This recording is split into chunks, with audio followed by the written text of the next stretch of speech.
श्रीमद् भगवद गीता अध्याय 12 भक्ति योग भक्ति का योग।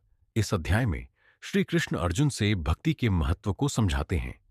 अर्जुन ने पूछा कि दोनों प्रकार के योग, ज्ञान का मार्ग और भक्ति योग भक्ति का मार्ग में कौन सा श्रेष्ठ है। श्री कृष्ण बताते हैं कि भक्ति का मार्ग सर्वोत्तम है, क्योंकि इसमें आत्मसमर्पण और प्रेम की भावना होती है।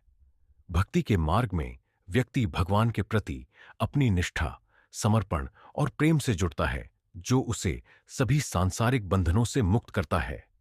श्री कृष्ण ने भक्ति के कुछ गुण भी बताए, जैसे कि निरंतर ध्यान, संतुष्ट रहना, अहंकार का त्याग, सरलता और हर स्थिति में भगवान पर विश्वास रखना।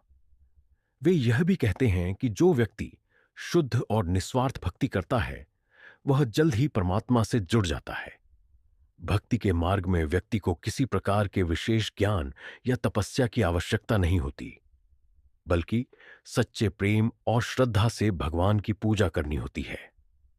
श्री कृष्ण यह भी बताते हैं कि जो लोग किसी भी प्रकार की संकीर्णता, द्वेष और असंयम से मुक्त होते हैं, वे जल्दी भगवान के चरणों में पहुंच जाते हैं। अंत में श्री कृष्ण यह निष्कर्ष निकालते हैं कि जो व्यक्ति भक्ति में स्थिर रहते हुए सच्चे मन से उन्हें पूजते हैं, वही वास्तविक योगी होते हैं, क्योंकि वे आत्मा और परमात्मा के बीच एकत्व को अनुभव करते हैं।